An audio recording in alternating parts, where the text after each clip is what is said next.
Praise the Lord. கிறிஸ்துவுக்குள் பிரியமானவர்களே, ஆண்டவர் இயேசுவின் நாமத்தில் இந்த புதியதொரு வாரத்தில் உங்கள் ஒவ்வொருவரையும் சந்திப்பதில் மிக மகிழ்ச்சி அடைகின்றேன். இறைவன் தாமே நமக்கு இந்த புதிய வாரத்தை கொடுத்திருக்கின்றார். இந்த மாதத்தின் இறுதியான நாட்களில் நாம் இருக்கின்றோம். ஆண்டவர் நம்மை பெயர் சொல்லி அழைத்திருக்கின்றார். அதற்காக இறைவனுக்கு நன்றி சொல்வோம். இந்த வாரம் நாம் தியானிக்கக்கூடிய வார்த்தையின் தலைப்பு என்னதென்றால், உங்களுக்காக ஒருவரை எழும்ப பண்ணுவார். இதற்காக நாம் எடுத்துக்கொண்ட வேத பகுதி தொடக்க நூல் அதிகாரம் 37 இறைவார்த்தை 21.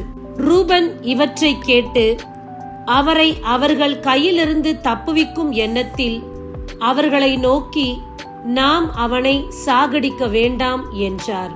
பிரியமானவர்களே, யோசேப்பை குறித்து எல்லா சகோதரர்களும் ஒன்றாய் திட்டமிடுகின்றனர் அவனை கொல்ல வேண்டும் என்று.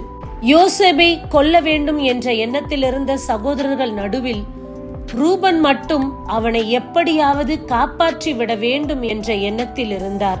யோசேப்பை சுற்றிலும் எதிர்ப்புகள் இருந்த மத்தியில் ஒருவர் மட்டும் அவர் சார்பாக செயல்பட்டார். அதுதான் ரூபன். யோசிக்கும் போதும் திட்டமிடும் போதும் எல்லோரும் ஒன்றாக சேர்ந்து திட்டமிட்டனர். ஆனால் ஆபத்து என்று வந்தபோது அவர்கள் நடுவிலிருந்து ஒருவரை தேவன் எழுப்புகின்றார். அந்த ஒருவராகத்தான் ரூபன் செயல்பட்டார்.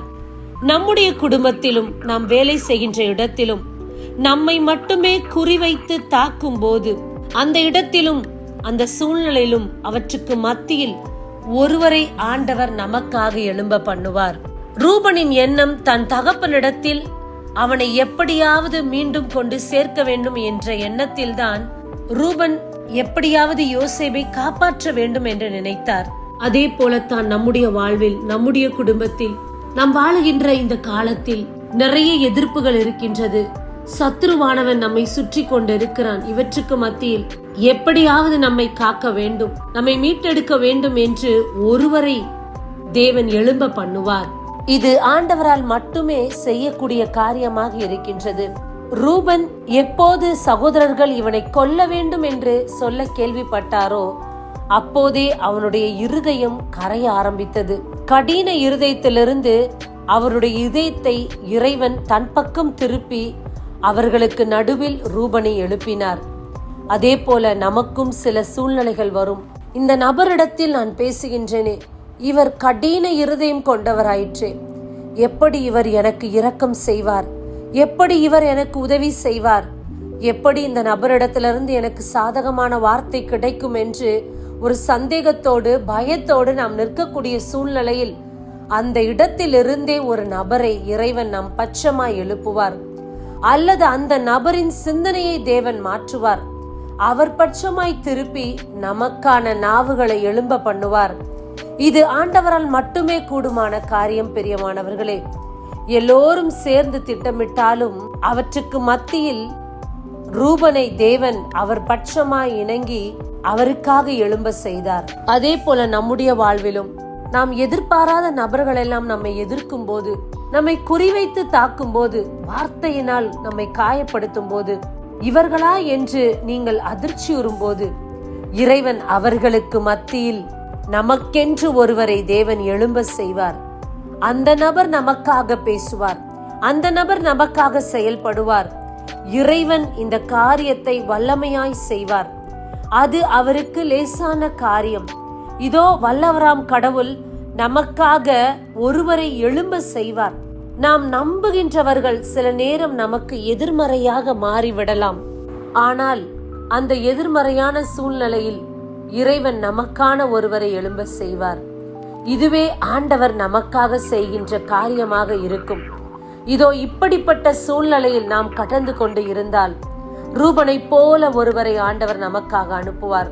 அல்லது நம்மை எதிர்க்கிற நபர்களை நமக்கு ஆண்டவர் நண்பனாக மாற்றி கொடுப்பார். நமக்கு சாதகமாக அந்த நபரையே எழும்ப செய்வார், பேச வைப்பார்.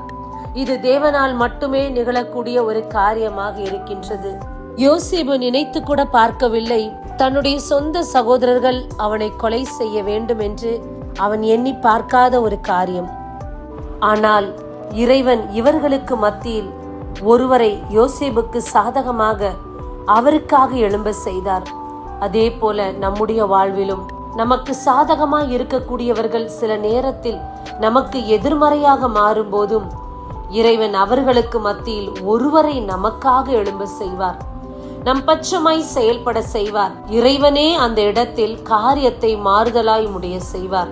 இதோ இப்படிப்பட்ட சூழ்நிலையில் நாம் கடந்து சென்று கொண்டிருந்தால் இறைவன் நம்மோடு இடைப்படுகின்ற வார்த்தை இதுதான்: உனக்காக நபர்களை நான் எழுப்புவேன், உனக்காக காரியங்களை மாற்றித் தருவேன், உனக்கான காரியத்தை நானே இருந்து செயல்படுத்துவேன் என்று இறைவன் நமக்காக கூறுகின்ற வார்த்தை இது. இறைவனுடைய வார்த்தையை பற்றி பிடித்துக் கொள்வோம். அவர் நமக்காக நபர்களை எழும்ப செய்வார், காரியங்களை மாறுதலாய் முடிய செய்வார். இறைவனை மட்டும் நம்பி தொடர்ந்து பயணிப்போம். ஆமேன். கண்களை மூடி ஜெபிப்போமா? அன்பே உருவான இறைவா, அருமையான வார்த்தை கொடுத்ததற்காக நன்றி. எங்களுக்காக பேச ஒருவருமே இல்லையே, எங்களுடைய நீதியை சொல்ல ஒருவருமே இல்லையே, இதோ இந்த நாட்களில் சிக்கி தவித்துக் கொண்டிருக்கிறேனே என்று நினைக்கக்கூடிய ஒவ்வொருவருக்கும் இறைவன் ரூபனை போல ஒருவரை அனுப்பி எங்களுக்காக நீர் எழும்ப செய்வேன் என்று கொடுத்த வார்த்தைக்காக உமக்கு நன்றி செலுத்துகின்றோம். எங்கள் பட்சமாய் நீர் எல்லாவற்றையும் செயல்படுத்த போவதுக்காக நன்றி. இந்த ஜெபங்களை இயேசு கிறிஸ்துவின் நாமத்தில் நாங்கள் ஏறெடுக்கிறோம். உயிருள்ள தகப்பனே, ஆமேன். God bless you. நான் ஒருபோதும் உன்னை கைவிடுவதில்லை என்றுரை செய்தேன் அன்றோ. கடலாழத்திலும் அக்கினி சூளையிலும் உன்னை காத்திடும் பலமானன்றோ.